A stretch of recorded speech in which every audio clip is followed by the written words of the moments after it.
Next topic है हमारा Ujala and SLNP schemes completed their 6 years. Ujala scheme क्या है, SLNP स्कीम क्या है, कौन इसको लॉन्च करता है और ये न्यूज़ में क्यों रही थी, हमें पता होना चाहिए। पहले देखते हैं उजाला स्कीम क्या है। उजाला is the Unnat Jyoti by affordable LEDs for all. मतलब जितने भी आप ये जो बल्ब यूज़ करते हैं हम बेसिकली, वो थोड़े से ज़्यादा एनर्जी एफिशिएंट नहीं होते हैं, वो लाइट कम देते हैं और ज़्यादा बिजली का बिल लेकर आते हैं। तो उनकी जगह पर क्या लेकर आना है, हमें LEDs लेकर आनी है। तो जो घरों में बल्ब्स लगे हुए हैं उनको रिप्लेस करना by the LEDs is the objective of the Ujala scheme. Same तरीके से जो SLNP है that is street light national programme. ये जो उजाला था that was to replace the bulb by the LED lights घरों में। लेकिन ये जो SLNP है उसमें क्या आपका ऑब्जेक्टिव है कि जितने भी स्ट्रीट लाइट्स में बल्ब लगे हुए हैं उनको हमें रिप्लेस करना है बाय द LED लाइट्स। दोनों का मकसद ये है कि भाई बल्ब को LED से रिप्लेस करना है। लेकिन उजाला में घरों वाली हम बात करते हैं, हाउस होल्ड्स की बात करते हैं, और जो SLNP है उसमें हम लोग स्ट्रीट लाइट्स की बात करते हैं। दोनों ही जो स्कीम्स हैं उनको 6 साल हो गए हैं, इसलिए न्यूज़ में रही थी। और इनको इम्प्लीमेंट कौन करता है, this is implemented by the EESL energy efficient service limited. Ujala scheme भी और SLNP स्कीम भी दोनों को ही EESL लॉन्च करता है। और साथ में ये न्यूज़ में और भी इसलिए था क्योंकि ये दोनों स्कीम्स बहुत सक्सेसफुल मानी जाती हैं कि भाई जो ऑब्जेक्टिव इनको अचीव करने थे उन लोगों ने अल्टीमेटली अचीव कर लिए हैं, जो अनसक्सेसफुल ये स्कीम नहीं है। तो टारगेट जितना था उससे ज़्यादा ही अचीव किया है, उससे कम अचीव नहीं किया है। That is why they are in the news कि क्या स्कीम है, कौन इसको लॉन्च करता है, ये हमें पता होना चाहिए। ठीक है, चलो नेक्स्ट है ग्लोबल इकोनॉमिक प्रोस्पेक्ट रिपोर्ट। देखो कोई भी रिपोर्ट अगर वर्ल्ड बैंक रिलीज़ करती है, IMF रिलीज़ करती है, इंडिया में RBI रिलीज़ करती है, तो वो हमारे लिए इंपॉर्टेंट हो जाती है। तो ये जो ग्लोबल इकोनॉमिक प्रोस्पेक्ट रिपोर्ट है ये किसने रिलीज़ करी है, it is released by the world Bank. और जैसा कि नाम से क्लियर है कि कैसा ग्लोब लेवल पर, पूरे वर्ल्ड लेवल पर इकोनॉमी का लेवल रहेगा, वो अच्छा रहेगा बुरा रहेगा, क्या उसका इम्पैक्ट पड़ा है कोरोना के बाद में, तो ये सब जो चीज़ें हैं वो इस रिपोर्ट में बताई गई हैं। लेकिन आपको इसका नाम और आपको इसकी वर्ल्ड बैंक वाला ध्यान रखना है। जो इसने रिपोर्ट ने बोला है वो इतना इंपॉर्टेंट नहीं है, लेकिन अगर आपको 2 चीज़ें याद इसमें ज़रूर रखनी है कि इसने बोला है कि पूरा जो वर्ल्ड की इकोनॉमी है it would be expand by the 4% by 2021। मतलब जो वर्ल्ड की इकोनॉमी है वो धीरे धीरे ट्रैक पर आ रही है आफ्टर कोरोना का लॉकडाउन्स, और धीरे धीरे 2021 तक ये 4% तक ग्रो कर जाएगी। तो ये एक तो ये डेटा आपने ध्यान रखना है। और साथ में आपने ये ध्यान रखना है कि जो इंडिया की इकोनॉमी है, इंडिया की economy is to contract by 9.6% in 2020 and 21 का ईयर। ये इंपॉर्टेंट डेटा है। और साथ में एक और है कि इंडिया की जो इकोनॉमी है वो 5.4% तक ग्रो करेगी 2021 से 22 वाला जो फाइनेंशियल ईयर है उसमें। तो 3 डेटा आपने ध्यान रखने हैं। 4% पूरी वर्ल्ड की इकोनॉमी के लिए, 9.6% कॉन्ट्रैक्ट होगा पहले इंडिया की इकोनॉमी में इन द 2020 एंड 21 का फाइनेंशियल ईयर। लेकिन धीरे धीरे चीज़ें ट्रैक पर आनी शुरू हो जाएंगी और 2021-22 का जो फाइनेंशियल ईयर होगा उसमें इंडिया की economy will be expanded by the 5.4%। तो क्या ये रिपोर्ट है, किसने ये रिलीज़ किया है, और जो 3 डेटा हैं ये आपने ध्यान रखने हैं, ये पेपर में क्वेश्चन आ सकता है। ठीक है, चलो नेक्स्ट है इंडिया का first double stack long haul container train. ये रिसेंटली प्रधानमंत्री जी ने इसको लॉन्च किया है, इसको इनॉग्रेट किया है। इंडिया की पहली double stack long haul train कहाँ से कहाँ तक जाएगी ये जाएगी आपका हरियाणा में एक जगह है न्यू अटेली से लेकर न्यू किशनगंज इन दी राजस्थान वाला एरिया। तो ये आपने एरिया के ध्यान रखने हैं कि भाई कहाँ से कहाँ तक जाएगी। और ये इंपॉर्टेंट क्यों है, because this is the part of the western dedicated freight corridor. India में एक स्कीम चलती है that is DFC, dedicated freight corridor. Dedicated freight corridor का मतलब होता है कि भाई एक ऐसा कॉरिडोर, एक ऐसी रेलवे लाइन जिस पर सिर्फ और सिर्फ मालगाड़ी ही चलेगी, कोई पैसेंजर ट्रेन नहीं चलेगी, जिसकी वजह से जो फ्रेट को पहुंचना है टाइम पर वो पहुंच पाएगा। पैसेंजर ट्रेन के चक्कर में उसकी टाइमिंग यहाँ वहाँ नहीं कर सकते। तो एक ऐसी जगह है जहाँ पर सिर्फ मालगाड़ी चलेगी, these are called the dedicated freight corridors, जिसमें से एक है आपका वेस्टर्न डेडिकेटेड फ्रेट कॉरिडोर और एक है आपका eastern dedicated freight corridor. Western वाला जो है वो जाता है आपका यूपी में दादरी से लेकर मुंबई में जवाहरलाल नेहरू पोर्ट तक। That is the limit of this western dedicated freight corridor. और जो ईस्टर्न वाला है वो जाता है आपका पंजाब में लुधियाना वाले एरिया से टू दी वेस्ट बंगाल का एक डानकुनी डिस्ट्रिक्ट जो है वहाँ पर ये ख़त्म होता है, पंजाब टू वेस्ट बंगाल। तो आपने इनके जो एंड पॉइंट्स हैं वो ध्यान रखने हैं क्योंकि इंपॉर्टेंट है। वेस्टर्न वाले का है दादरी टू जवाहरलाल नेहरू पोर्ट, और जो ईस्टर्न वाला है उसका नाम है, उसका जो एंड पॉइंट है that is Ludhiana to Dankuni of the West Bengal. ठीक है, अगर आप देखो तो इसमें इस तरीके से दिखाए गए हैं। ये जो वेस्टर्न वाला है that is from Dadri to Jawaharlal Nehru port यहाँ तक, और ये वेस्ट बंगाल से लेकर आपका लुधियाना वाले एरिया तक, ये that is eastern dedicated freight corridor and this is western dedicated freight corridor. ठीक है, तो इसका सिग्निफिकेंस आपको पता है कि पैसेंजर ट्रेन के चक्कर में जो लेट होता है माल को जाने में वो नहीं होगा अब। और ये इसलिए न्यूज़ में है क्योंकि प्रधानमंत्री जी ने पहली इंडिया की जो डबल स्टैक एक ट्रेन लॉन्च की है, खास करके जो कहाँ चलेगी, on the section of western dedicated freight corridor. तो इसलिए ये न्यूज़ में था। ये जो ट्रेन है उसका भी आपको पता होना चाहिए, that is new Ateli in Haryana to the new Kishanganj of Rajasthan area. ठीक है, तो ये ध्यान रखना और ये चीज़ ध्यान रखना। नेक्स्ट है committee formed for preservation of Ladakh culture and language. Important है क्योंकि रिसेंटली अभी लद्दाख के जो लोग हैं वो अपनी टेरिटरी को 6th शेड्यूल में इंक्लूड करने की बात कर रहे हैं कि भाई हमें भी ज़्यादा प्रिजर्वेशन ऑफ कल्चर की ज़रूरत है, हमें भी ऑटोनॉमी की ज़रूरत है, हमारी भी अलग से 6th शेड्यूल में गिनती करो। अभी जो है, अभी 6th शेड्यूल में आपके 4 स्टेट्स आते हैं, that is Assam, Mizoram, Meghalaya and Tripura. ये 4 स्टेट्स हैं जिनको हम लोग बोलते हैं these are the 6th schedule states. इनको बहुत ज़्यादा ऑटोनॉमी प्रोवाइडेड है कि भाई जो लॉ बनेगा वो इनकी स्टेट गवर्नमेंट ही बनाएगी। पार्लियामेंट के जो लॉज हैं वो इन पर मॉडिफाई तरीके से इम्प्लीमेंट किए जाएंगे, तो ज़्यादा ऑटोनॉमी इनको प्रोवाइड की गई है। लद्दाख भी यही चाहता है कि अगर उसको अपना लैंग्वेज, उसको अपनी कल्चर को प्रिजर्व करना है तो उसको भी 6th शेड्यूल में लेकर आओ। तो ये करना चाहिए कि नहीं करना चाहिए, तो सेंटर ने इसके रिगार्डिंग कमेटी बनाई है जिस कमेटी का नाम है दैट इज जी किशन रेड्डी। ये अपने कौन है, ये minister of state for the home affairs हैं, जिनको ये कमान सौंपी गई है कि पता लगाओ कि भाई क्या लद्दाख के जो लोगों को चिंता है कि उनकी लैंग्वेज, उनका कल्चर, उनका रिलीजन धीरे धीरे ख़त्म हो जाएगा, तो उनको थोड़ा सा आप एक तो सहानुभूति दो कि भाई ऐसा नहीं होगा, और अल्टीमेटली हम कुछ ना कुछ स्टेप्स ऐसे ज़रूर लेंगे जिससे लद्दाख का जो लैंग्वेज है, लद्दाख का जो कल्चर है, उसको हम लोग पूरे इंडिया लेवल पर प्रमोट कर सके। ठीक है, तो आपने कमेटी का नाम ध्यान रखना है, आपने 6th शेड्यूल के स्टेट्स ध्यान रखने हैं, और ये किसके लिए है, that is for the Ladakh की लैंड, कल्चर और लैंग्वेज की प्रिजर्वेशन के लिए। ठीक है, नाम इंपॉर्टेंट है। नेक्स्ट है सक्षम अवेयरनेस कैंपेन। सक्षम अवेयरनेस कैंपेन, एक तो आपको पता होना चाहिए कि है क्या ये, कौन इसको लॉन्च करता है और ये न्यूज़ में क्यों था। सक्षम जो कैंपेन है ये लॉन्च करता है ministry of petroleum and natural gas के अंडर एक ऑर्गेनाइजेशन है that is PCRA, petroleum conservation research association. ये लॉन्च करता है सक्षम के अवेयरनेस कैंपेन को, जिसमें ये बताते हैं ये लोगों को कि आपको पेट्रोल और डीजल के व्हीकल नहीं चलाने चाहिए, आपको इलेक्ट्रिक व्हीकल्स को प्रमोट करना चाहिए, आपको जो भी इन्वायरमेंट फ्रेंडली चीज़ें हैं इनको इंक्लूड करना चाहिए, बाकी जो भी ऐसी चीज़ें जो इन्वायरमेंट को हानि पहुंचाती हैं उनसे थोड़ा सा आपको बचना चाहिए। तो इस चीज़ों के बारे में, लोगों को इन्वायरमेंट के बारे में, लोगों को इलेक्ट्रिक व्हीकल्स के बारे में बताने में, लोगों को एनर्जी एफिशिएंट वाली चीज़ों के बारे में बताने के लिए ये अवेयरनेस कैंपेन चलाया जाता है by the ministry of petroleum and natural gas, under जिसके कौन सी ऑर्गेनाइजेशन है, दैट इज PCRA।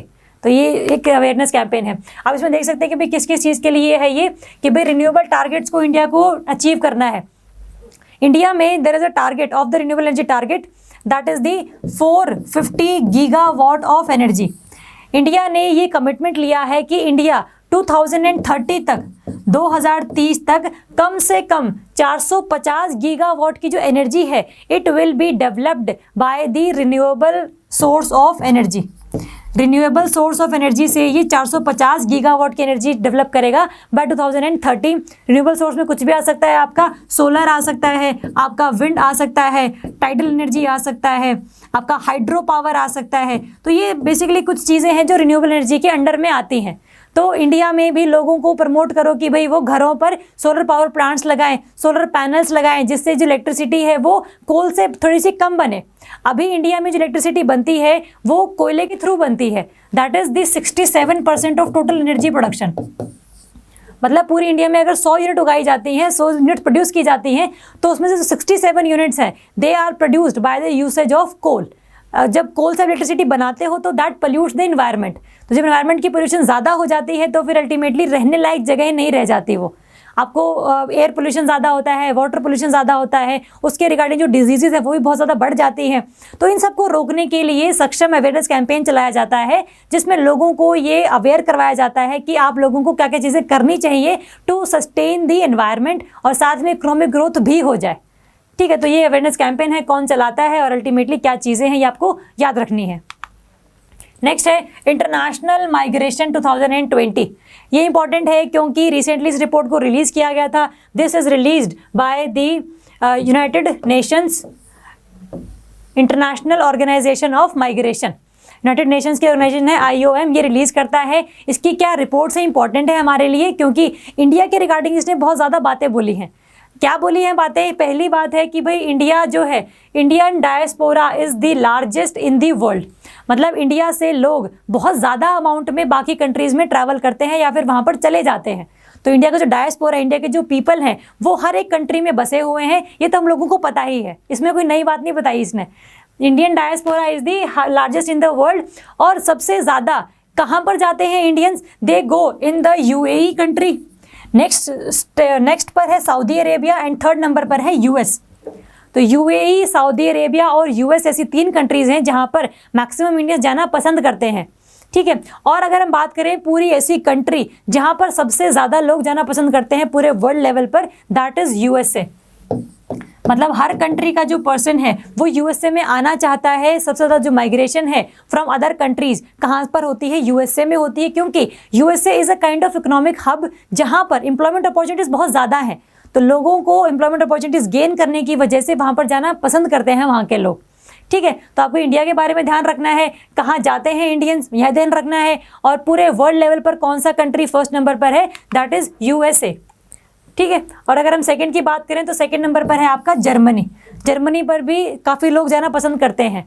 ठीक है, तो एक तो इंडिया सबसे ज़्यादा डायस्पोरा है, साथ में इंडिया के बाद आता है आपका Mexico, China, Russia and Syria. जो टॉप 3 है वो याद कर लो, इंडिया, मैक्सिको एंड चाइना। इन 3 कंट्री से सबसे ज़्यादा माइग्रेशन देखी जाती है, क्योंकि यहाँ के जो लोग हैं मे भी किसी चीज़ की वजह से, जो चाइना है उसमें तो लोग इतने ज़्यादा हैं कि भाई एम्प्लॉयमेंट गेन करने के लिए वो कहीं और चले जाते हैं। इंडिया में भी सेम, इंडिया में तो लेबर रीजंस की वजह से और फैमिली रीजंस की वजह से, इन 2 रीजंस की वजह से इंडिया से लोग माइग्रेट कर जाते हैं। साथ में जो मैक्सिको है, मैक्सिको USA से लगता हुआ कंट्री है, तो उन मैक्सिकन लोगों को लगता है कि भाई अगर USA में वो एंटर कर जाएंगे तो they will gain more employment opportunities, they will have more options for their livelihood, that is why they migrate to the USA country. तो India, Mexico and China are the 3 country जहाँ से ज़्यादा लोग migrate करते हैं। कहाँ पर migrate करते हैं पूरे वर्ल्ड लेवल पर? USA and Germany. इंडिया वाले ज़्यादा कहाँ जाते हैं? UAE, Saudi Arabia and ultimately आपका US। तो आपको ये फैक्टर्स ध्यान रखने हैं। ये रिपोर्ट है, कौन रिलीज़ करता है? It is released by the United Nations IOM, International Organization of Migration. ठीक है, ये इंपॉर्टेंट है, इसलिए मैंने आपको ये पूरे फैक्ट्स याद करने के लिए बोले हैं, और ये पेपर में आते भी इस तरीके से ही है। ठीक है, चलो नेक्स्ट है प्रारंभ, स्टार्टअप इंडिया इंटरनेशनल समिट। आपको बस इसका नाम ध्यान रखना है कि भाई कैसी स्टार्टअप इंटरनेशनल समिट हुई है जिसको प्रधानमंत्री ने इनॉग्रेट किया है, जिसका नाम क्या है? नाम है आपका प्रारंभ। पेपर में क्वेश्चन आ सकता है कि इंडिया की इंटरनेशनल स्टार्टअप जो समिट है उसका नाम क्या है? क्या वो आरंभ है, क्या वो प्रारंभ है, या फिर वो नन ऑफ द अबव, और कुछ भी ऑप्शंस आ सकते हैं। तो प्रारंभ नाम ध्यान रखना कि वो स्टार्टअप और इंटरनेशनल समिट है जिसमें फॉरेन कंपनीज़ को इंडिया में आकर इन्वेस्ट करने के लिए काफ़ी ज़्यादा सहूलियतें जो बताई जा रही हैं गवर्नमेंट के द्वारा, कि अगर आप इंडिया में आओगे तो हम आपको पूरी फैसिलिटीज़ प्रोवाइड करेंगे जो भी आपकी इन्वेस्टमेंट के रिगार्डिंग यूज़फुल रहेंगी। ठीक है, तो आपको समिट का नाम ध्यान रखना है। और ये ऑर्गेनाइज करवाई थी summit by the ministry of commerce and industry, है ना। स्टार्टअप है, इंडस्ट्री कॉमर्स का ही पार्ट है, तो मिनिस्ट्री भी ऑफ कॉमर्स एंड इंडस्ट्री ही होगी। तो इसमें याद करने की ज़रूरत नहीं है, पता ही लग जाता है देखकर। ठीक है, नेक्स्ट है collab CAD software. Collab CAD software इसलिए इंपॉर्टेंट है क्योंकि रिसेंटली अभी NIC नेशनल इंफॉर्मेटिक्स सेंटर और CBSE के बीच में एक पैक्ट साइन हुआ है, जिसके अंतर्गत ये लोग एक सॉफ्टवेयर बनाएंगे जिसका नाम क्या है? Collab CAD software. ये सॉफ्टवेयर क्या करेगा? जितने भी आपके हायर एजुकेशन इंस्टीट्यूशंस में या फिर लोअर लेवल के जो स्कूल्स हैं उनमें कोई फैकल्टी या कोई स्टूडेंट अगर 3D डिज़ाइनिंग करना चाहते हैं तो फिर सॉफ्टवेयर का यूज़ ये लोग कर सकते हैं। तो that software is used for the digital designing और 3D डिज़ाइनिंग के लिए यूज़ किया जाता है, ताकि लॉकडाउन के टाइम पर जो इनोवेशन है, जो आपकी डिस्कवरी है, वो ना रुके। तो ऐसा सॉफ्टवेयर बनाने की बात चल रही है जिसमें लोगों को, बच्चों को और फैकल्टी को बहुत ज़्यादा हेल्प मिलने वाली है नेक्स्ट ईयर्स में। ठीक है, तो इस सॉफ्टवेयर का नाम क्या है, किस किस के बीच में ये पैक्ट है, और अल्टीमेटली ये क्या करेगा, it is the to modify the digital designs और 3D डिज़ाइंस। तो आपको ये 3 चीज़ें इसके बारे में ध्यान रखनी है। ठीक है, चलो नेक्स्ट है RBI की फाइनेंशियल स्टेबिलिटी रिपोर्ट। मैंने आपको बताया है कि कोई भी वर्ल्ड बैंक, IMF या RBI अगर कोई रिपोर्ट रिलीज करता है तो हमारे लिए वो इंपॉर्टेंट हो जाती है। तो ऐसे ही RBI ने एक रिलीज करी है report, that is financial stability report. It is by the Reserve Bank of India. इसने इंपॉर्टेंट फाइंडिंग्स ये बताई है कि जैसे there are 2 kind of banks, one is public sector bank और एक है प्राइवेट सेक्टर बैंक। कुछ साल पहले तक ये सिचुएशन थी कि जो पब्लिक सेक्टर बैंक से लोन बहुत ज़्यादा लेते थे लोग, प्राइवेट सेक्टर से थोड़ा सा कम लोन लेते थे क्योंकि हायर इंटरेस्ट रेट होता था प्राइवेट बैंक्स में। लेकिन अब ये सिस्टम उल्टा हो गया है, दैट इज़ रिवर्स्ड, कि अब जो है पब्लिक सेक्टर बैंक जो है लोन नहीं दे रही हैं या लोग ले नहीं रहे हैं, लेकिन जो प्राइवेट बैंक्स हैं वो बहुत ज़्यादा लोन प्रोवाइड कर रहे हैं और लोग इनसे लोन ले भी रहे हैं। तो ये सिचुएशन में रिवर्सल आया है जो इस RBI ने अपनी रिपोर्ट में स्पेसिफिकली मेंशन किया है। ठीक है, तो आपको ये ध्यान रखना कौन रिलीज करता है और अल्टीमेटली क्या इसकी फाइंडिंग थी। नेक्स्ट है प्रधानमंत्री कौशल विकास योजना 3.0। कौशल विकास योजना है, नाम से ही क्लियर है, एक ऐसी स्कीम जो लोगों की स्किल डेवलपमेंट के लिए काम करेगी, उनके कौशल के विकास के लिए काम करेगी। ठीक है, तो ये लॉन्च किया है इसको जनवरी 15, 2021 से। कौन सी मिनिस्ट्री है, that is ministry of skill development and entrepreneurship. अभी 3.0 है, तो इससे पहले 2.0 भी आई होगी, इससे पहले 1.0 भी आई होगी। हमें उससे मतलब नहीं है, हमें 3.0 पढ़नी, क्योंकि करंट में यही थी। अगर हम तीनों की बात करें तो देखो नाम से ही क्लियर है कि लोगों को स्किल डेवलपमेंट करवाने के लिए कोई इंस्टीट्यूशन को क्रिएट करना, नए ITIs को बनाना, है ना, IITs नहीं ITIs को बनाना, और कुछ स्कूल्स में ऐसी चीज़ें लेकर आ रही जिससे लोगों में एंटरप्रेन्योरशिप की फीलिंग बढ़े।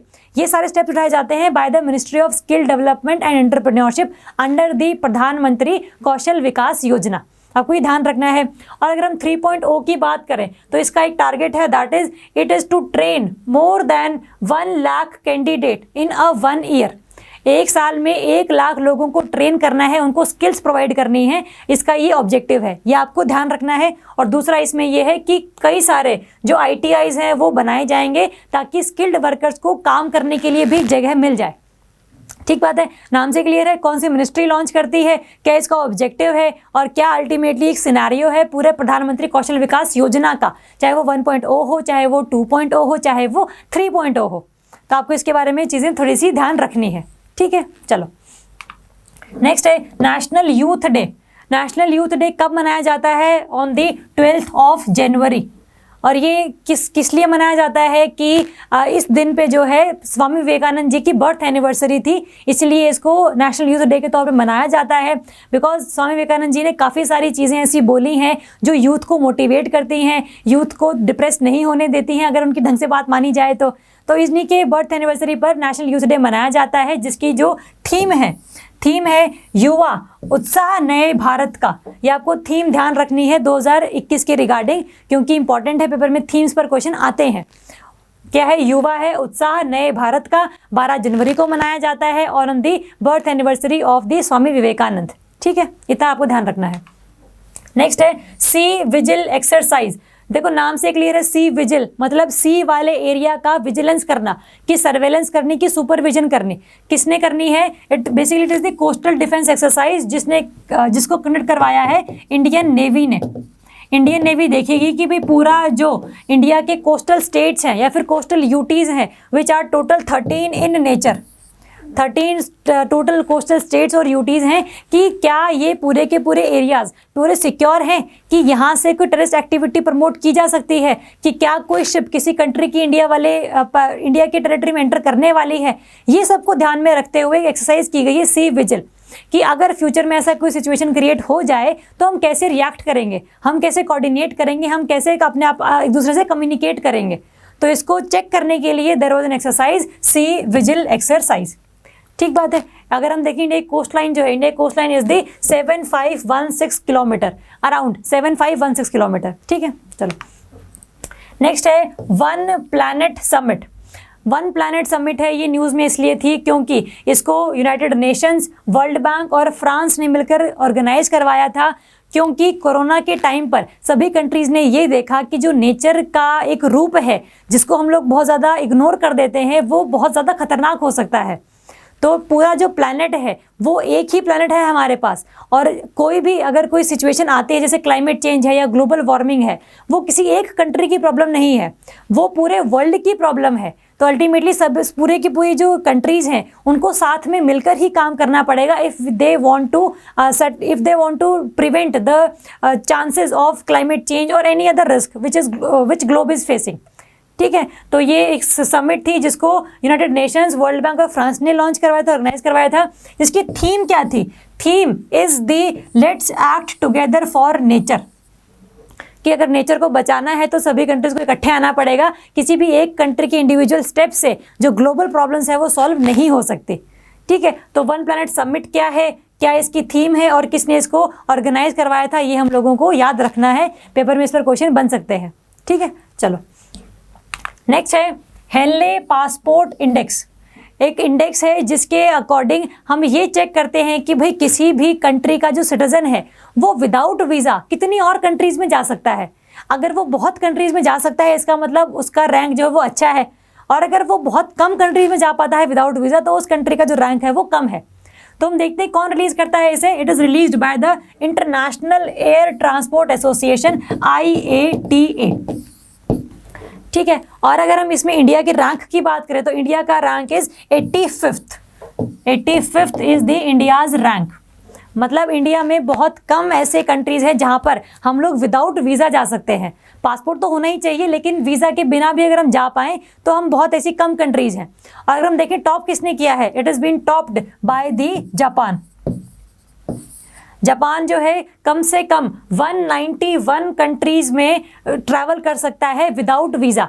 जापान का जो पर्सन है, जो सिटीजन है, it can travel 191 countries without visa, और इंडिया वाले बहुत कम में कर सकते हैं। और जो वर्स्ट परफॉर्मर है इस इंडेक्स में, those are the Nepal at the 104 rank and Pakistan is at the 107 rank. अगर हम नेबरहुड की बात करें तो इंडिया में थोड़ी सिचुएशन अच्छी है नेपाल और पाकिस्तान से तो, लेकिन जो टॉप किया है दैट इज़ जापान। इंडिया का भी रैंक इतना कोई खास है नहीं, इंडिया में भी बहुत कम कंट्रीज ऐसी हैं जहाँ पर हम विदाउट वीज़ा जा सकते हैं।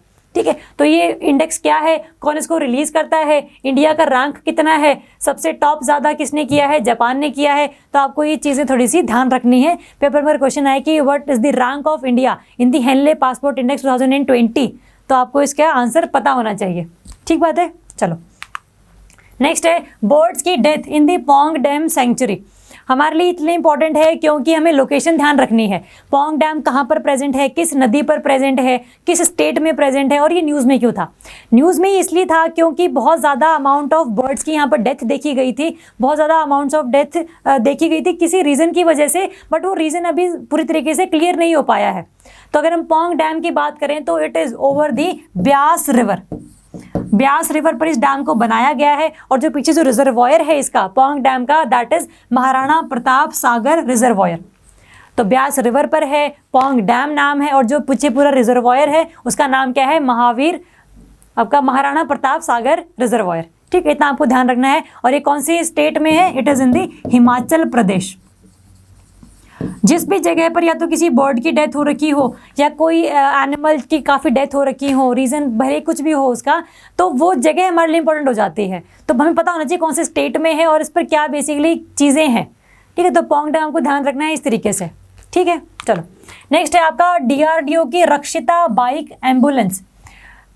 एक बाइक एम्बुलेंस बनाई गई है जिसका नाम क्या है, रक्षिता, जिसको डेवलप किया है DRDO ने, और ख़ास करके ऐसे एरियाज़ में डिप्लॉय होगी जहां पर CRPF के जवान ज़्यादा डिप्लॉय हैं। मतलब खास करके नक्सलाइट्स एरिया में, जहां पर नक्सलवादी एरिया ज़्यादा हैं, जैसे वेस्ट बंगाल, महाराष्ट्र, छत्तीसगढ़, झारखंड, आपका तमिलनाडु, आंध्र प्रदेश, कर्नाटका, ये पूरा का पूरा जो रीजन है इंडिया में, दैट इज़ रेड कॉरिडोर।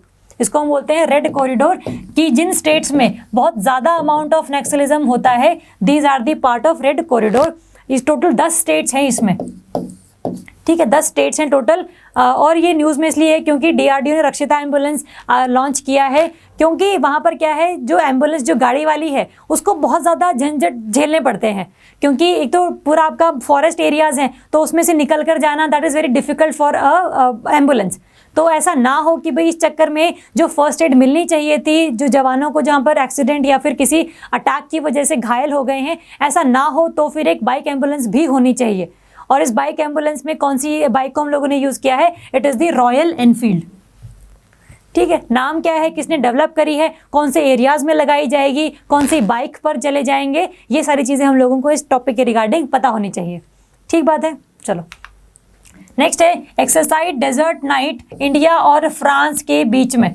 आपको एक्सरसाइज का नाम ध्यान रखना है, that is exercise desert knight. ये इंडिया और फ्रांस का जो एयर फोर्स है उसके दोनों के बीच में कंडक्ट करवाई गई है। अगर हम रेगुलर एक्सरसाइज की बात करें, 3 regular exercise normally India France के बीच में होती हैं। वन इज द एक्सरसाइज शक्ति, एक्सरसाइज वरुणा और एक्सरसाइज गरुड़ा। जो शक्ति है that is between आर्मीज of India and France, जो मिलिट्री है, जो लैंड वाली हमारी आर्मी है उसके बीच में। जो वरुणा है it is between the Indian navy and French navy, और जो गरुड़ा है that is between India and air force and the French की एयरफोर्स। तो आपको एक तो ये 3 रेगुलर एक्सरसाइज का नाम ध्यान रखना है, और साथ में जो रिसेंटली कंडक्ट हुई है एक्सरसाइज डेजर्ट नाइट, तो उसको भी आपने ध्यान रखना है कि ये भी इंडिया और फ्रांस की एयरफोर्स के बीच में ही है। जो रेगुलर वाली है दैट इज दी आपकी एक्सरसाइज गरुड़ा, रेगुलर गरुड़ा है, और जो अभी रिसेंटली है that is exercise desert knight. दोनों ही आपने ध्यान रखनी है। और इस एक्सरसाइज में कौन से फाइटर क्राफ्ट्स को लिया गया था, that is the Rafale fighter jets. इनको पहली बार जो है एक्सरसाइज में इंक्लूड किया गया है। और ये कहाँ हुई है, ये हुई है आपकी जोधपुर वाले रीजन में, Jodhpur which is in the Rajasthan state of India. तो कहाँ पर हुई है, क्या नाम है, कौन सी कंट्रीज़ के बीच में है, क्या नेवी है, क्या आर्मी है, क्या एयरफोर्स है, ये आपको पता होना चाहिए। और साथ में जो पहले से होती हुई आ रही है एक्सरसाइज वो भी आपको याद रखनी है। ठीक है, चलो नेक्स्ट है फ्लाइट लेफ्टिनेंट भावना कांत। ये इंपॉर्टेंट है लेडी, क्योंकि ये पहली ऐसी फाइटर पायलट बनी है जिन्होंने रिपब्लिक डे परेड जो है उसमें पार्टिसिपेट किया है, तो इसलिए इंपॉर्टेंट है। साथ में 2019 में she became the first female fighter pilot of India to qualify to undertake the combat missions. मतलब अगर कोई वॉर हो जाता है, कोई युद्ध हो जाता है, तो उस टाइम पर भी she can act as a fighter pilot. तो ये पहली ही लेडी थी जो फाइटर पायलट बनी कॉम्बैट मिशंस के लिए, और पहली लेडी बनी है जिन्होंने रिपब्लिक डे परेड में हिस्सा लिया है एज अ फाइटर पायलट। ठीक है, तो आपको ध्यान रखना है भावना कांत, नाम इंपॉर्टेंट है, पेपर में क्वेश्चन आ सकता है। नेक्स्ट है star streak air defence system. India और फ्रांस के बीच में अभी अग्रीमेंट साइन किया गया है। हम लोगों ने देखा था S-400 that was between India and Russia. ऐसे ही एक डिफेंस सिस्टम है स्टार स्ट्रीक जो इंडिया और फ्रांस के बीच में है। हमने देखा था जो S-400 है उसकी जो रेंज थी दैट वाज 400 किलोमीटर और ऑल्टीट्यूड था 10,000 फीट। यही हम लोगों ने पढ़ा था, इंडिया और रशिया के बीच में था। जो स्टार स्ट्रीक वाला है ये इंडिया और फ्रांस के बीच में है, और इसकी जो रेंज है वो थोड़ी सी कम रेंज है, that is why it is known as the short range system. Short range की जो भी surface to air missile launch करेंगे वो कौन से सिस्टम का पार्ट बनेगी, that is star streak system का पार्ट बनेगी। जो S-400 से मिसाइल्स लॉन्च की जाती थी पूरा का पूरा सिस्टम है वो, तो उस सिस्टम में आपका मिसाइल्स भी आती है, सिस्टम में आपका रडार्स भी आएंगे, आपके अल्टीमेटली जो ग्राउंड स्टेशन हैं वो भी आएंगे। तो सिस्टम का पूरा मतलब है पूरा का पूरा इंडिया की सिक्योरिटी, चाहे वो रडार के थ्रू हो चाहे वो आपका ग्राउंड स्टेशन के थ्रू हो। तो स्टार स्ट्रीक में जो मिसाइल्स होंगी those missiles were the surface to air missile. SAM जो आपका S-400 था उसमें भी सरफेस टू एयर मिसाइल ही लॉन्च करनी थी, इसमें भी वही है, लेकिन ये कौन सी है, this is the short range. वो वाली लॉन्ग रेंज थी, उनकी रेंज 400 किलोमीटर थी। ठीक है, तो थोड़ा सा डिफरेंस ध्यान रख लेना। इंडिया और फ्रांस के बीच वाले का स्टार स्ट्रीक नाम है, जो इंडिया में भारत डायनामिक्स लिमिटेड है ये बेसिकली बनाएगा। इतना इंपॉर्टेंट नहीं है याद रखना, बट इंडिया और फ्रांस तो आपको याद रखना चाहिए कि ये system it is an agreement between India and France. मैं बार बार एक चीज़ को रिपीट कर रही हूँ क्योंकि बार बार रिपीट करनी चीज़ें दिमाग में जाती हैं। ठीक है, तो मेरा मकसद ये है कि आपको चीज़ें याद रहें फॉर द लॉन्ग टर्म। जब आप रिवाइज करोगे PDF से तो थोड़ा सा और ज़्यादा चीज़ें याद रह जाएंगी। तो पेपर में अगर क्वेश्चन आएगा तो कम से कम सुना हुआ तो याद रहेगा बार बार। ठीक है, चलो तो आपको ध्यान रखना है। और इसकी स्पीड कितनी है, the speed is the 3 Mach. 3 Mach मतलब 3 times the speed of sound. अगर हम बोले स्पीड ऑफ साउंड तो उसको हम बोलते हैं that is 1 Mach which is nearly equal to 340 metre per second. Normally लिखते हैं हम लोग 332 मीटर पर सेकेंड, लेकिन 340 342 के अराउंड भी हम लोग इसको मेजर कर लेते हैं। ठीक है, चलो नेक्स्ट है एबेल 370। एबेल 370 एक क्लस्टर ऑफ गैलेक्सी है, एक गैलेक्सी नहीं है, that is cluster of galaxies. ये रिसेंटली देखी गई थी, नासा ने इसकी पिक्चर शेयर करी थी, इसलिए ये न्यूज़ में था। तो पेपर में क्वेश्चन आ सकता है कि जो एबेल 370 है कि क्या वो स्टार है, क्या वो एक गैलेक्सी है, क्या वो क्लस्टर ऑफ गैलेक्सी है, ग्रुप ऑफ गैलेक्सी है, या नन ऑफ द अबव। तो आपको ध्यान रखना है Abel 370 is the cluster of Galaxy, जिसकी नासा ने अभी रिसेंटली पिक्चर्स शेयर करी थी। ठीक बात है, चलो नेक्स्ट है Ratle hydro power project. Ratle hydro power project कौन सी नदी पर है, क्यों ये न्यूज़ में रहा था, और क्या इसके पीछे का बेसिक कंसेप्ट है वो हम लोग देखेंगे। जो रतले डैम है, Ratle dam is over the Chenab river in Jammu and Kashmir. ठीक है, जिसकी कैपेसिटी कितनी है, इट इज 850 मेगावाट, 850 मेगावाट तक इलेक्ट्रिसिटी जनरेट कर सकता है। हमने जब मार्च वाले करंट अफेयर किए थे तो हमने बात करी थी एक इंडस वाटर ट्रीटी की। इंडस वाटर ट्रीटी में हमने देखा था जो 1960 में इंडिया और पाकिस्तान के बीच साइन की गई थी, जिसको ब्रोकर किसने किया था, मीडिएट किसने किया था, वर्ल्ड बैंक ने मीडिएट किया था। इस ट्रीटी के अकॉर्डिंग जो 3 रिवर्स हैं, इंडस, झेलम और चेनाब, इन तीनों रिवर का जो पानी है वो कौन यूज करेगा, it will be used by the Pakistan. और जो 3 रिवर्स हैं, ब्यास, रावी और सतलुज, इन तीनों का पानी कौन यूज करेगा, इंडिया यूज करेगा। मतलब इंडिया इंडस, झेलम और चेनाब पर कोई डैम नहीं बना सकता, पाकिस्तान ब्यास, सतलुज और रावी का पानी यूज नहीं कर सकता। तो ये इंडस वाटर ट्रीटी थी, लेकिन इंडिया ने रतले डैम बनाने की बात करी on the Chenab river which is against violative of Indus water treaty. लेकिन वर्ल्ड बैंक ने थोड़ा सा, वर्ल्ड बैंक 2017 में इंडिया को परमिशन दे दी थी कि इंडिया जो है रतले डैम चेनाब रिवर बना सकता है। तो उसी की प्रिंसिपल्स को फॉलो करते हुए इंडिया ने अभी रिसेंटली, इंडिया कैबिनेट ने ये बताया है कि भाई हम लोग रतले डैम बनाने जा रहे हैं, उसको हम लोग बहुत जल्दी कंप्लीट भी कर लेंगे। और ये न्यूज़ में इसलिए क्योंकि पाकिस्तान ने फिर से बात बोली कि भाई that is against the Indus water treaty which is brokered by World Bank. ठीक है, तो आपको ध्यान रखना रतले डैम कहाँ पर है, इसकी कैपेसिटी क्या है और इसके पीछे का जो बेसिक कंसेप्ट है वो क्या है। ठीक बात है, रहेगा याद Indus water treaty, 3 western rivers and 3 eastern reverse. Western rivers का पानी यूज करेगा पाकिस्तान और ईस्टर्न रिवर्स का पानी यूज करेगा इंडिया। ठीक बात है, चलो नेक्स्ट है ग्लोबल रिस्क रिपोर्ट। एक तो ये रिपोर्ट है क्या, कौन लॉन्च करता है और इसने क्या क्या बेसिकली बातें बोली, ये हमें पता होना चाहिए। ये रिपोर्ट रिलीज करी है आपकी वर्ल्ड इकोनॉमिक फोरम ने। वर्ल्ड इकोनॉमिक फोरम ने रिपोर्ट रिलीज करी जिसमें इसने बताया है कि पूरे ग्लोब को, पूरे वर्ल्ड को कौन से रिस्क फेस करने पड़ सकते हैं फ्यूचर में, कि क्या वो रिस्क शॉर्ट टर्म रिस्क हैं कि बहुत जल्दी आने वाले हैं, मीडियम रिस्क क्या वो थोड़ी देर बाद आएंगे, या फिर लॉन्ग टर्म रिस्क कि भाई वो जो रिस्क है वो आने वाले हैं लेकिन वो चलेंगे बहुत ज़्यादा टाइम तक, वो पूरी ह्यूमैनिटी को डिस्टर्ब कर देंगे लॉन्ग टर्म वाले। तो ऐसे ही वर्ल्ड इकोनॉमिक फोरम ने कुछ रिस्क बताए हैं जो 0 to 2 ईयर्स के रिस्क हैं, that is kind of infectious disease, livelihood disease. हम तो देख ही रहे हैं अभी कोरोना वाले टाइम में लाइवलीहुड मतलब जो एम्प्लॉयमेंट अपॉर्चुनिटीज है वो बहुत कम हो गई हैं, साथ में डिजीज भी काफ़ी लोगों को हो गई जिनसे उनकी डेथ ज़्यादा हो रही है। तो that is a kind of risk जो वर्ल्ड इकोनॉमिक फोरम ने बोला है। सेकेंड है आपके मीडियम टर्म के रिस्क जो 3 to 5 ईयर के रिस्क हैं। एक है आपका आईटी इंफ्रास्ट्रक्चर ब्रेकडाउन, कि जो भी आपका डिजिटल इंफ्रास्ट्रक्चर है, चाहे वो कोई मोबाइल है, चाहे कोई सर्विस सेक्टर है, वो बहुत जल्दी ब्रेकडाउन होने वाला है। या तो कोई हैक कर ले उसको, या फिर अल्टीमेटली कोई आपसे कोई सॉफ्टवेयर यूज़ करने के पैसे मांगे, है ना, जिनको हम रैंसमवेयर, वायरस, ये ट्रोजन हॉर्स, ये सारे के सारी चीज़ों को हम यूज़ करते हैं वायरस के तौर पे। तो ऐसे ऐसे कुछ मीडियम रिस्क है। प्राइस इंस्टेबिलिटी है कि कोई जो कमोडिटी है, कोई भी जो गुड्स है वो एक टाइम पर बहुत ज़्यादा अमाउंट में बिक रही है, बहुत ज़्यादा पैसों में बिक रही है, और अगले ही दिन वो बहुत कम में बिक रही है। That is a kind of price instability. इस वजह से क्या है, डिमांड सप्लाई के मिसमैच की वजह से डिमांड साइड वालों को भी दिक्कत होती है, कंज्यूमर को दिक्कत होती है, और साथ में जो कंपनी, जो फैक्ट्री है उसको भी दिक्कत होती है। तो ऐसे कुछ रिस्क हैं जिसकी वजह से चीज़ें थोड़ी सी नॉर्मलाइज नहीं रह सकती। जिसने लॉन्ग टर्म रिस्क बताए हैं kind of state collapse. State collapse का मतलब है कि कोई गवर्नमेंट ही गिर जाए, इतने प्रोटेस्ट हों कि भी सरकार खुद ही रिजाइन कर दे अपने आप, और कोई सरकार ही ना हो लोगों को गवर्न करने के लिए।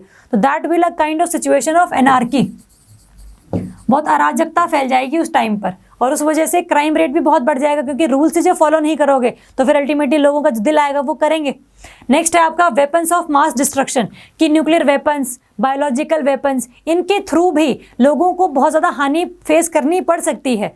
तो जैसे कोरोना वायरस के रिगार्डिंग ये कंट्रोवर्शियल स्टेटमेंट थी कि चाइना ने इसको बायोलॉजिकल वेपन की तरह रिलीज़ किया है पूरे वर्ल्ड में।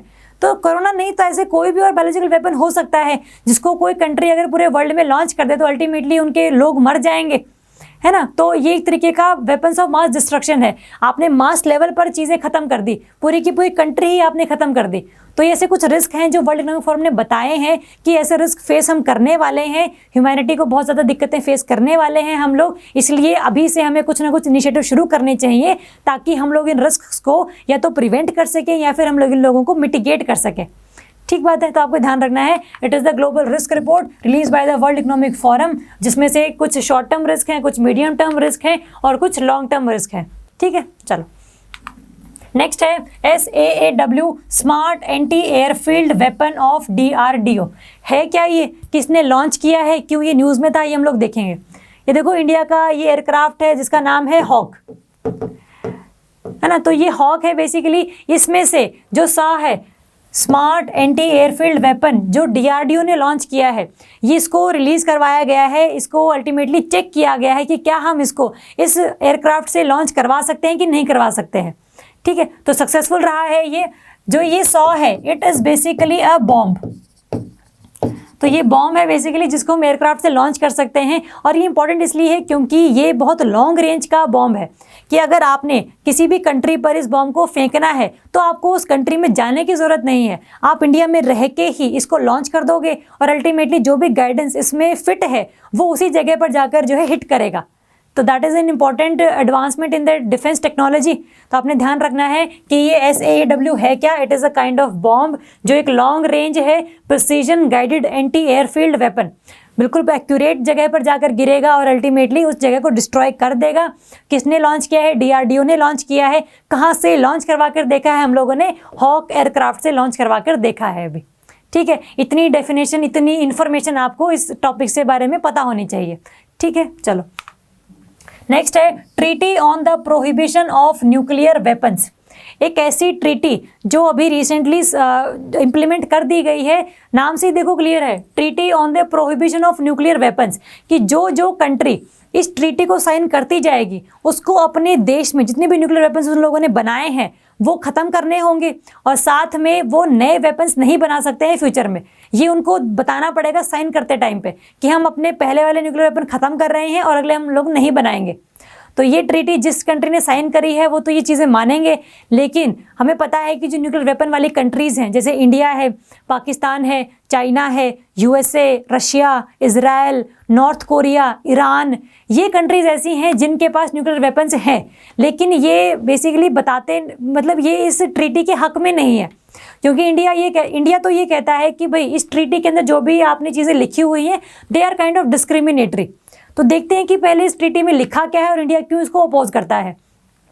इस ट्रीटी में लिखा है कि भाई जितनी भी कंट्रीज़ इसको साइन करेंगी वो अल्टीमेटली अपने स्टेट में, अपने देश में जितने भी न्यूक्लियर वेपन्स हैं उनको डिस्ट्रॉय करेंगे और फ्यूचर में नहीं बनाएंगे। इंडिया ऐसा नहीं कर सकता क्योंकि इंडिया ने ये कहा है कि मेरा जो न्यूक्लियर डॉक्ट्रिन है that is based on the NFU, no first use. मतलब मैं किसी कंट्री पर पहली बार न्यूक्लियर वेपन लॉन्च नहीं करूंगा। अगर कोई और कंट्री मेरे देश पर वो लॉन्च करती है न्यूक्लियर वेपन्स तो मैं फिर पीछे नहीं हटूंगा, लेकिन मैं पहले यूज़ नहीं करूंगा। तो जब पहले यूज़ करने का वादा मैं नहीं कर रहा, मतलब पहले मैं यूज़ नहीं करूंगा, मैं ये वादा कर रहा हूं, तो अल्टीमेटली फिर मैं क्यों अपने डिस्ट्रॉय करूं वेपन्स को।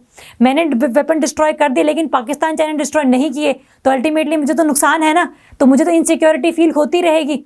तो या तो करने हैं तो पूरी कंट्रीज़ मिलके करें या फिर कोई भी ना करे। तो इंडिया का ये कहना है कि भाई या तो होगा तो प्रॉपर कंप्लीट डिसआर्मामेंट होगा और अगर पार्शियल डिसआर्मामेंट है तो फिर हम उसका पार्ट नहीं बन रहे।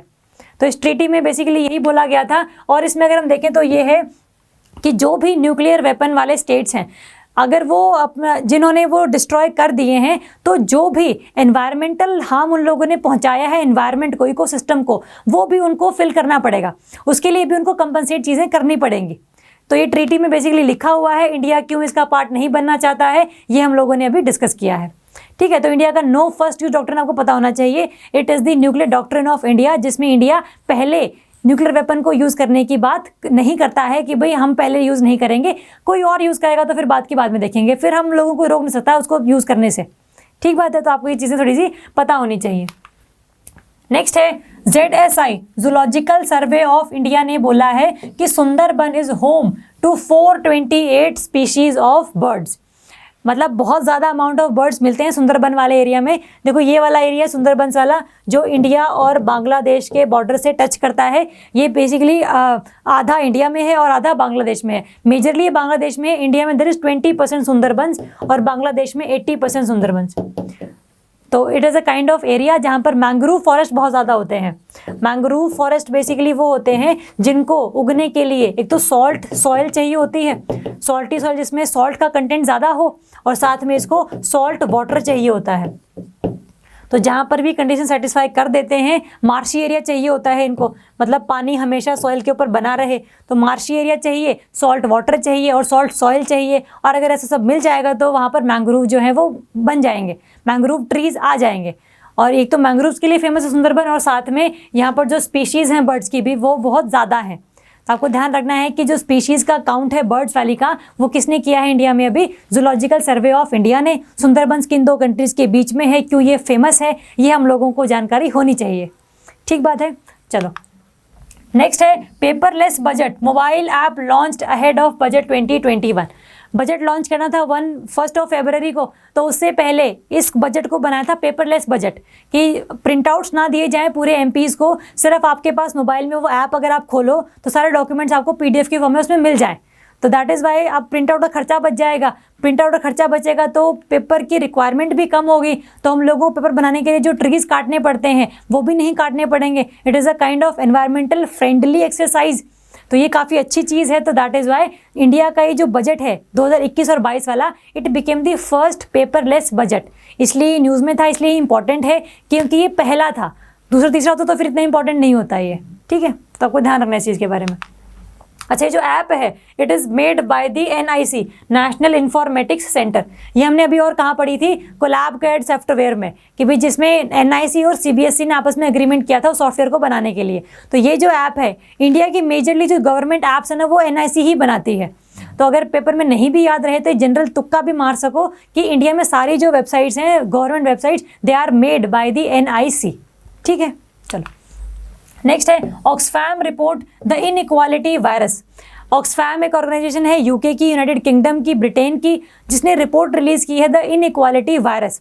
इसने ये चेक करने की कोशिश की है कि कोरोना वायरस की वजह से सभी कंट्रीज़ में जो इनइक्वालिटी का लेवल है वो कम हुआ है या ज़्यादा हुआ है। तो इसने ये बताया कि कोरोना वायरस की वजह से जो गैप है between rich and poor, it has been increased. और साथ में अगर हम बात करें मेल और फीमेल की इनइक्वालिटी की, तो वो भी इंक्रीज़ हुआ है। पहले जो फीमेल्स अनएम्प्लॉयड थी उनका नंबर भी इंक्रीज़ हुआ है, मतलब now more number of females are unemployed. तो जब वो अनएम्प्लॉयड हैं तो they are basically financially dependent on their male counterpart. तो अल्टीमेटली ये जो गैप है इनइक्वालिटी का, ये भी इंक्रीज़ हुआ है मैन और वुमेन के केस में भी और रिच और पुअर के केस में भी। ठीक बात है। तो किसने ये जो रिपोर्ट है वो रिलीज़ करी है? ऑक्सफैम ने करी है। और अल्टीमेटली क्या कोरोना का इम्पैक्ट है और रिच और पुअर के बीच में इम्पैक्ट जो गैप है वो बढ़ा है, वो हमें पता है। मैन और वुमेन के बीच का भी जो गैप है वो बढ़ा है, ये अभी भी हमें पता है। तो ये चीज़ आपको ध्यान रखनी इस टॉपिक के बारे में। ठीक बात है, चलें आगे। चलो नेक्स्ट है AMPHEX 21 a tri service exercise. हमने अभी देखी थी एक्सरसाइज कवच, जिसमें Indian Navy, Indian military, Indian Air Force और इंडियन कोस्ट गार्ड ये सभी पार्टिसिपेट करते हैं। Exercise Kavach is a part of this AMPHEX 21 exercise. Exercise Kavach is the part of this exercise. और ये भी कैसी है? It is a tri service exercise, मतलब इंडियन नेवी, इंडियन एयरफोर्स और इंडियन मिलिट्री के बीच में ये कंडक्ट करवाई जाएगी to see the coordination, to see the communication and to see the interoperability of the operations. ठीक है, याद रहेगी चीज़। एमफेक्स याद रखनी है आपने, एक्सरसाइज कवच आपने ध्यान रखनी है। कहाँ पर ये कंडक्ट की गई है? It is conducted in the Andaman and Nicobar islands. ठीक है, इंपॉर्टेंट नहीं है कि कहाँ पर कंडक्ट करवाई गई है, लेकिन याद कर लेना अगर याद कर ही रहे हो तो। ठीक है, बट ये एमफेक्स नाम इंपॉर्टेंट है कि किसके बीच में करवाई गई है। ये पेपर में क्वेश्चन किस तरीके का आ सकता है कि भाई एमफेक्स एक्सरसाइज कि इंडिया चाइना के बीच में है, इंडिया जापान के बीच में है, या इंडिया की ट्राई सर्विस के ही बीच में है, एक्सरसाइज का जो हम लोगों ने बात करी थी, सिमिलरली क्वेश्चन यहाँ पर भी बन सकता है। ठीक है, चलो नेक्स्ट है SpaceX launched 143 satellites on a single rocket. ये रिकॉर्ड तोड़ा है इसरो का स्पेसएक्स ने, इसलिए न्यूज़ में था। स्पेसएक्स ने फाल्कन 9 रॉकेट का यूज़ करके एक ही रॉकेट पर बिठाकर 143 सैटेलाइट्स को लॉन्च किया है। इससे पहले जो रिकॉर्ड था वो इंडिया के नाम पर था, इंडिया की इसरो के नाम पर था, जिसने 2017 में 104 सैटेलाइट्स को लॉन्च किया था इन अ सिंगल रॉकेट।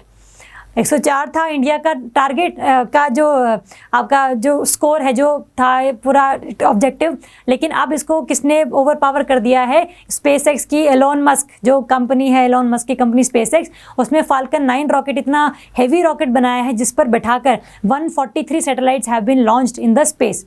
और ये सैटेलाइट कौन सी हैं? जो बेसिकली पूरे वर्ल्ड लेवल पर इंटरनेट कनेक्टिविटी और कम्युनिकेशन को प्रोवाइड करने के लिए ये यूज़ की जाएंगी। ठीक बात है, रहेगा याद, इतना इंपॉर्टेंट है ये। चलो नेक्स्ट है क्लाइमेट अडाप्टेशन समिट। ये जो अडाप्टेशन समिट है, देखो नाम से ही क्लियर है, क्लाइमेट अडाप्टेशन। अडाप्टेशन का मतलब होता है कि क्लाइमेट चेंज तो होगा, ग्लोबल वार्मिंग तो होगी, वो तो उसको तो आप रोक नहीं सकते, लेकिन आप एक काम कर सकते हो कि अपने आप को अडाप्ट कर सकते हो as compare to the global warming. Global warming होती रहे कोई दिक्कत नहीं, लेकिन आपकी बॉडी ने अपने आप को अडाप्ट ऐसे कर लिया है कि now you can survive in that atmosphere और एनवायरनमेंट। तो ऐसी एक समिट लॉन्च की गई थी by the Netherlands government. Netherland ने ये समिट लॉन्च की थी, जिसके अंदर ये बताया गया था कि जितना भी इंडिया या फिर पूरा जो वर्ल्ड है वो कितना काम कर रहा है अपने आप को अडाप्ट करवाने के लिए। तो इसमें प्रधानमंत्री मोदी जी ने हिस्सा लिया था, जिसमें इन्होंने ये बताया था कि इंडिया पूरा का पूरा कोशिश कर रहा है कि भाई जितने भी इनिशिएटिव उसने उठाए हैं रिगार्डिंग दी क्लाइमेट चेंज को रोकने के लिए, वो उसको ढंग से इम्प्लीमेंट कर पाए। जिसमें से एक हम लोगों ने किया था रिन्यूएबल एनर्जी का target, which was 450 gigawatt by 2030। ये इंपॉर्टेंट है क्योंकि पहले 350 गीगावाट हुआ करता था ये टारगेट, लेकिन अब इसको 450 कर दिया गया है, इसको देखते हुए कि इंडिया का ये जो टारगेट है बहुत जल्दी अचीव हो रहा है, मतलब काफ़ी ज़्यादा काम किया जा रहा है इस टारगेट पे। तो प्रधानमंत्री मोदी जी ने यही बताया इस समिट में कि भाई अल्टीमेटली इंडिया अपने पूरे देश में एलईडीज़ लगा रहा है under the Ujala and S L N P scheme. India में रिन्यूएबल एनर्जी टारगेट को इम्प्लीमेंट करने के लिए, को अचीव करने के लिए इंडिया बहुत ज़्यादा स्टेप्स उठा रहा है। इंडिया में वर्ल्ड का largest floating solar power plant बनाया जाएगा ओमकारेश्वर डैम पर, नर्मदा रिवर पर। तो ये सारी चीज़ें इन्होंने बताई कि भाई हम ये काम कर रहे हैं। तो ये समिट क्या है, किसने ये लॉन्च करवाई थी, किसने ऑर्गेनाइज करवाई थी, और अल्टीमेटली इसमें क्या क्या चीज़ें बोली गई थी, ये हम लोगों को थोड़ा सा याद होना चाहिए। ठीक है, इंपॉर्टेंट तो प्रीलिम पॉइंट ऑफ व्यू से यही है कि जो ये अडाप्टेशन समिट है वो किसने ऑर्गेनाइज करवाई थी, क्या है ये तो चलो बात की बात है, लेकिन ऑर्गेनाइज जिसने करवाई है नीदरलैंड गवर्नमेंट ने, ये इंपॉर्टेंट है हमारे लिए। ठीक बात है, चलो नेक्स्ट है ग्लोबल क्लाइमेट रिस्क इंडेक्स। ये एक इंडेक्स है जो कौन रिलीज़ करता है? जर्मन वॉच, एक एनजीओ है जर्मनी का जो ये लॉन्च करता है। ये कहता है कि इंडिया पूरे ग्लोब लेवल पर क्लाइमेट चेंज की वजह से कौन सी कंट्री को ज़्यादा रिस्क फेस करने पड़ेंगे, कौन सी कंट्री पर ज़्यादा अफेक्ट उसको फील करना पड़ेगा। तो इसने ये रिलीज़ किया था इंडेक्स, जिसमें इंडिया को इसने 7th पोजीशन प्रोवाइड करी थी कि इंडिया ऐसे 7वें नंबर पर है जिसको क्लाइमेट चेंज की वजह से बहुत ज़्यादा चीज़ों को अफेक्ट ये करेगा। ये इंडिया में चाहे वो ह्यूमंस हो, चाहे वो प्लांट डाइवर्सिटीज़ हो, चाहे वो एनिमल डाइवर्सिटीज़ हो, चाहे वो मरीन लाइफ हो, इन सबको ही रिस्क फेस करना पड़ेगा due to the climate change and global warming. ठीक है, क्या इंडेक्स है, किसने रिलीज़ किया है, इंडिया का क्या रैंक है, ये हम लोगों को याद होना चाहिए। ठीक है, रिवाइज करोगे तो चीज़ें याद होती चली जाएंगी। ऐसा मत करना कि भाई वीडियो देखी, पीडीएफ पढ़ा और बाद में बस सीधा पेपर देने चले गए, उससे चीज़ें नहीं याद रहेंगी। आज वीडियो देखी है, साथ में पीडीएफ पढ़ो आज में ही, और पेपर में जाने से पहले भी उसको रिवाइज करके जाओ। ठीक है, तभी चीज़ें याद रहेंगी, अदरवाइज चीज़ें याद ही नहीं रहेंगी। इतना पढ़ने का फ़ायदा ही कोई नहीं। कम पढ़ो लेकिन बार बार पढ़ो उसको। ठीक बात है, चलो नेक्स्ट है वर्ल्ड इकोनॉमिक आउटलुक। ये रिपोर्ट रिलीज करी है आपकी इंटरनेशनल मॉनेटरी फंड ने, IMF ने। हम लोगों ने पहले देखा था एक ग्लोबल इकोनॉमिक प्रोस्पेक्ट्स रिपोर्ट, वो रिलीज करी थी वर्ल्ड बैंक ने। और वर्ल्ड इकोनॉमिक आउटलुक जो रिपोर्ट है वो रिलीज करता है IMF, इंटरनेशनल मॉनेटरी फंड। कुछ चीज़ें वर्ल्ड बैंक ने उसमें बोली थी, कुछ चीज़ें IMF ने इसमें बोली हैं। बहुत रिपोर्ट्स आती रहती हैं, बहुत फिगर्स आते रहते हैं, आपको सब याद रखने की ज़रूरत नहीं है, लेकिन आपको कम से कम ये याद होना चाहिए कि जो रिपोर्ट है वो किसने रिलीज़ करी है। डेटा क्या दिया है अपने लिए इंपॉर्टेंट नहीं, क्योंकि बार बार डेटा आता ही रहेगा, ये रिपोर्ट्स आती ही रहती हैं, तो हर बार याद करने की ज़रूरत है ही नहीं, बस रिपोर्ट का नाम याद रखो और जय श्री राम। ठीक है, चलो नेक्स्ट है माउंट मेरापी। माउंट मेरापी क्या है? इंडोनेशिया का सबसे मोस्ट एक्टिव वोल्केनो है जो अभी रिसेंटली इरप्ट हुआ है। हम लोगों ने इंडोनेशिया में एक वोल्केनो देखा था अभी, माउंट सेमेरू, अगर आपको याद हो पिछले 1 घंटे में देखा है अभी। ठीक है, तो माउंट सेमेरू भी इंडोनेशिया में था, माउंट मेरापी भी इंडोनेशिया में ही है, और ये इंडोनेशिया का सबसे ज़्यादा मोस्ट एक्टिव वोल्केनो है जो रिसेंटली भी इरप्ट हुआ है, इसलिए ये न्यूज़ में था। ठीक है, सांगे वोल्केनो देखा था इक्वाडोर में, सेमेरू देखा था इंडोनेशिया के जावा प्रोविंस में, और मेरापी भी आपका इंडोनेशिया वाले एरिया में ही है। तो 3 वोल्केनोज याद करवा दिए मैंने आपको। नेक्स्ट है वैक्सीन मैत्री इनिशिएटिव। नाम से क्लियर है, वैक्सीन मैत्री मतलब जो इंडिया ने अपनी कंट्री में इंडिजिनसली वैक्सीन बनाई है, जिसका नाम क्या है? कोवैक्सीन, जिसको भारत बायोटेक ने बनाया है। अल्टीमेटली वो वैक्सीन इंडिया अपने नेबरहुड कंट्रीज को भी प्रोवाइड करेगी, जिसमें अभी इसको श्रीलंका को भी ऐड कर दिया गया है। नेपाल और भूटान, श्रीलंका, म्यांमार, मॉरिशियस, इन सबको तो पहले ही प्रोवाइड कर चुके हैं, अभी श्रीलंका को भी दे देंगे ये। अगर हम बात करें किस चीज़ को दे चुके हैं, तो भूटान और मालदीव्स को मिल चुकी है। ये पहली कंट्रीज बने थे जिनको वैक्सीन दी गई थी ये वाली, ताकि वहाँ पर भी कोरोना केसेस थोड़े से कम हो जाए। आपने चीज़ ध्यान रखनी है कि भाई Pakistan is not included in those countries as a part of vaccine Maitri initiative. Afghanistan भी है, अफगानिस्तान पर भी हम वैक्सीन देंगे उसको, लेकिन अभी कुछ रेगुलेटरी अप्रूवल्स बाकी हैं। जैसे ही वो अप्रूवल्स अप्रूव हो जाएंगे वैसे ही हम लोग अफगानिस्तान को भी दे देंगे, लेकिन पाकिस्तान को नहीं देंगे। इंपॉर्टेंट है, याद रख लेना इस चीज़ को। ठीक है, चलो और कौन सी कंट्रीज हैं? देखो, बांग्लादेश को दे चुके हैं, नेपाल को दे चुके हैं, म्यांमार और सेशल्स को दे चुके हैं। 1 2 3 4 5 6 कंट्रीज को तो हम लोग अभी तक वैक्सीन मैत्री इनिशिएटिव का पार्ट बना चुके हैं। ठीक है, तो आपको ये 6 कंट्रीज याद रखनी है। श्रीलंका भी रिसेंटली आ गई है, 7th कंट्री, पाकिस्तान इंक्लूडेड नहीं है।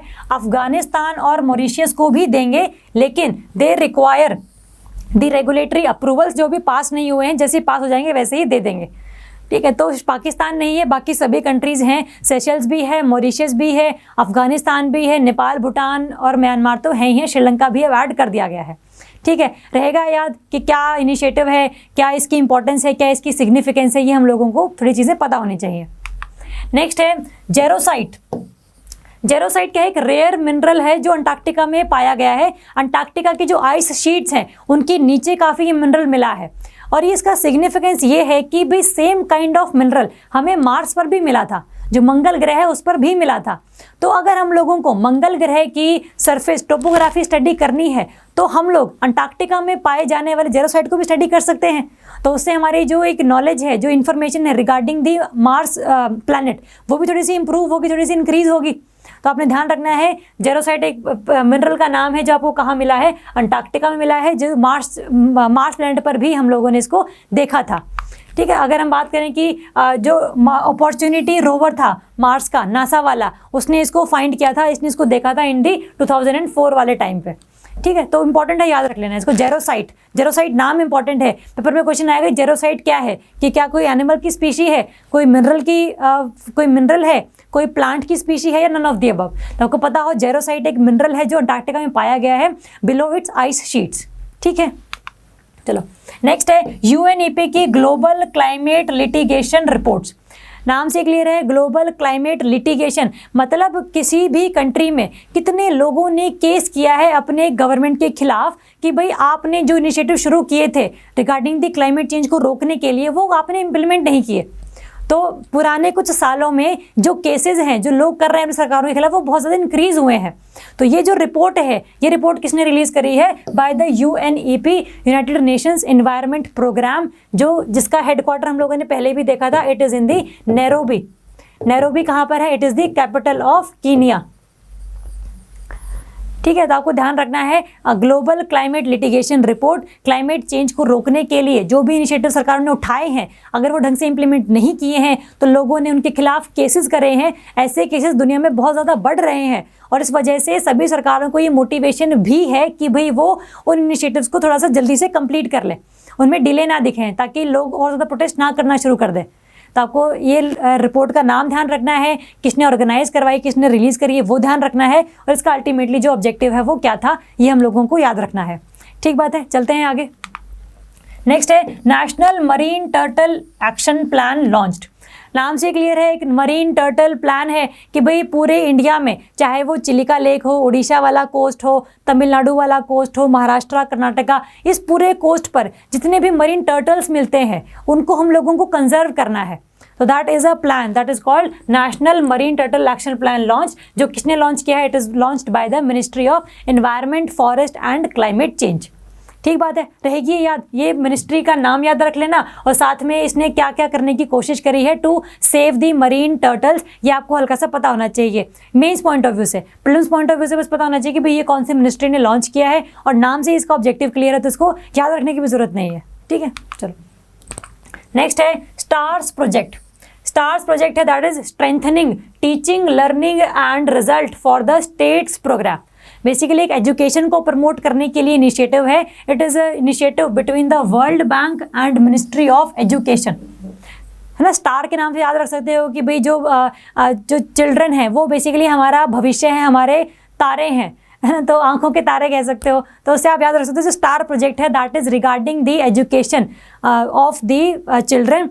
It is an agreement between the ministry of education and world bank, जिसके अंतर्गत ये लोग क्या करेंगे, they will provide the quality teaching, they will provide the learning outcomes of the children, कि भाई कौन सा बच्चा किस फेयर में कमज़ोर है उस पर ज़्यादा ध्यान देना, जो ज़्यादा इंप्रूवमेंट दिखा चुका है उस एक्सपीरियंस को काउंट करके उसको कहीं और इम्प्लीमेंट करना। ये सब जो चीज़ें हैं they will be part of the stars project, strengthening teaching, learning and result for the states programme. World Bank ध्यान रखना, क्योंकि पेपर में क्वेश्चन आता है कि star project is launched by Ministry of Education in collaboration with which organisation. World Bank, UNICEF, UNESCO, IMF, कुछ भी हो सकता है, तो वर्ल्ड बैंक आपने ध्यान रखना है। ठीक है, चलो नेक्स्ट है L&T bags contract for the bullet train project. हमें ये पता है कि इंडिया में बुलेट ट्रेन प्रोजेक्ट का काम चल रहा है between the Mumbai and Ahmedabad. ये एक स्ट्रेच है बेसिकली जहाँ पर बुलेट ट्रेन पहली बार चलाई जाएगी, और इसको पहले किसको दिया था contract? It was given to the National High Speed Railway Corporation Limited NHSRCL। ये कॉन्ट्रैक्ट पहले इसके पास था, लेकिन अब किसको दे दिया गया है? It is given to the L&T, Larsen and टर्बो। ठीक है, तो ध्यान रखना, मुंबई अहमदाबाद के बीच में बुलेट ट्रेन प्रोजेक्ट चलाया गया है, जिसका कॉन्ट्रैक्ट अभी किसको दे दिया गया है? L&T को दे दिया गया है from the National High speed rail corporation limited. ठीक बात है, चलो नेक्स्ट है world Leprosy day. Leprosy day basically हमने डिस्कस किया था कि it is a kind of neglected tropical disease code जिसको हम कहते हैं, तो इसके रिगार्डिंग अवेयरनेस फैलाने के लिए ये डे मनाया जाता है on the last Sunday of जनवरी। कि भाई ये जो कोड है, जो लेप्रोसी है, it is a kind of treatable disease, इसको आप ट्रीट करवा सकते हो और इसमें कोई ऐसा अनटचेबल लोगों को फील करवाने की ज़रूरत नहीं है। इसके लिए वैक्सीन्स भी अवेलेबल हैं, इसके लिए डिजीज़ के लिए ड्रग्स और मेडिसिन भी अवेलेबल हैं, तो it is a purely curable.